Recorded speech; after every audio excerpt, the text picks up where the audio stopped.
Hello and welcome. So you're an HR specialist, and you're tasked with setting up your organization in Oracle HCM Cloud. You know, getting this initial setup right is, well, it's everything. If you make a mistake here, it can cause a lot of problems down the line. In this guide, we're going to walk through the essential steps to build a solid foundation and make sure your implementation is a success right from the very beginning. All right, so here's our plan for today. First, we'll talk about why these structures are so critical in the first place. Then, we'll get to know the main tool for the job, the Enterprise Structures Configurator, or ESC. After that, we'll break down its four-step process, step by step. We'll also cover some crucial tasks you need to do after the main setup, and finally, we'll wrap up with the key takeaways that you'll want to remember. So before we dive into the technical steps, let's talk about why this is so important. Think of it like this. Your enterprise structure is the foundation of a house. Every single thing you do in HCM, from hiring a new person to giving them a promotion to eventually managing their termination, it's all built on this one foundation. If the foundation isn't right, the whole house is shaky. You know, as an HR specialist, your day-to-day work, it all connects back to these structures. Whether you're defining jobs and pay grades, creating records for new employees, managing a simple transfer, or processing a contract, the system needs a logical framework to work within. Getting this framework right from the very start is absolutely essential for things to run smoothly. Okay, so the big question is, how do we get this foundation built correctly? Well, thankfully, Oracle gives us a really powerful tool for this exact purpose. It's called the Enterprise Structures Configurator. You'll often hear it called the ESC, or sometimes the HCM Configuration Workbench. Now, you could try to do all of this manually, but the ESC is Oracle's highly recommended way to do it. It's designed to make this very complex process as smooth as possible. So what is this ESC exactly? The best way to think about it is like a guided interview. It's not just a blank slate where you have to figure everything out. Instead, it'll actually ask you questions about your company.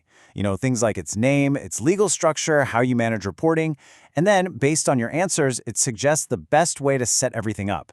It's a very intelligent process that guides you along the way. So you might be asking, why use this instead of just setting things up manually? Well, there are some huge benefits. First, it lets you create your entire organizational structure in one single unified process.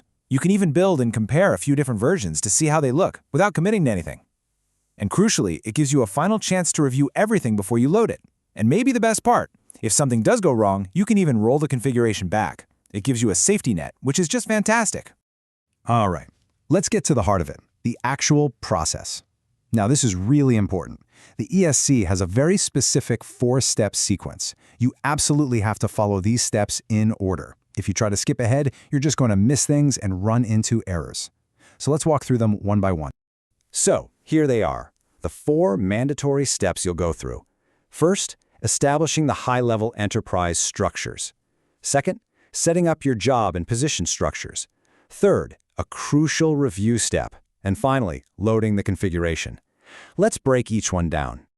So, in step one, we start with the fundamentals. Things like your primary industry and where your headquarters is located. From there, the tool helps you build your main hierarchy, your divisions, your legal entities for handling payroll and taxes, and your business units. And here's a really great feature.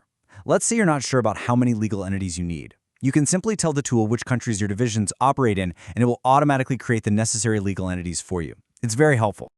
Okay, once that high-level structure is in place, we move on to step two. And this is all about how you classify your people. The ESC will actually walk you through a really important decision. Are you going to use a simpler job-based structure, or do you need a more detailed position-based structure? This decision affects a lot of things later on, like headcount and succession planning, so the tool really helps you figure out what's the right fit for your company. Now, step three is your chance to pause and double-check everything. It's your final checkpoint before you commit. The system gives you a visual diagram of your entire setup, much like the one you see here. It clearly shows your complete management reporting structure.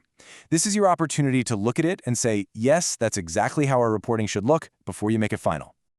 And that brings us to the final step, step four, loading the configuration. Now, please listen very carefully to this part. This is critical. You can only load one enterprise configuration into the application. That's it. You can play around with different scenarios beforehand, but once you hit that load button, that is the one you are working with. So you have to be absolutely sure everything is perfect before you proceed. So once you've loaded the configuration, you might feel like, phew, I'm done. And yes, it's a huge step, but and this is a big but, you're not quite finished yet. The ESC sets up the main framework, but there are several other important pieces that you must create manually afterwards. And here is probably the single most important thing to remember after you've used the ESC. The tool does not create your departments. I'll say that again. The Enterprise Structures Configurator does not create departments. This catches so many people out, so please make a note of this. It is a manual step you have to do yourself. So what exactly are these manual tasks you need to handle? Well, first, as we just said, you need to use the Manage Departments task to build out all your operational units.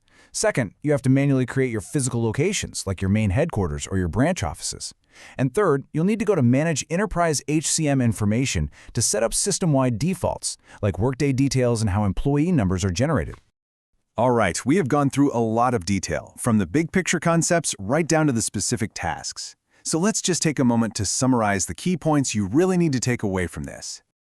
So, to sum it all up, first, always use the Enterprise Structures Configurator. It's the recommended tool for a very good reason. It's guided and it has safety checks built in. Second, remember it's an interview-style process that makes a complex job much simpler. Third, never forget the mandatory 4-step flow. Establish structures, then jobs and positions, then review, and finally load. And last but certainly not least, always remember that you must perform those manual tasks after loading, especially creating your departments. You see, if you follow this process carefully, you're not just checking a box. You are building a really solid, logical foundation for your entire HCM system. Every process that comes after this, hiring, compensation, talent management, it will all depend on the strength of the structure you've just built. So I'll leave you with this question to think about. Now that you have this strong foundation in place, what's next for you? Which part of the workforce lifecycle are you going to configure first?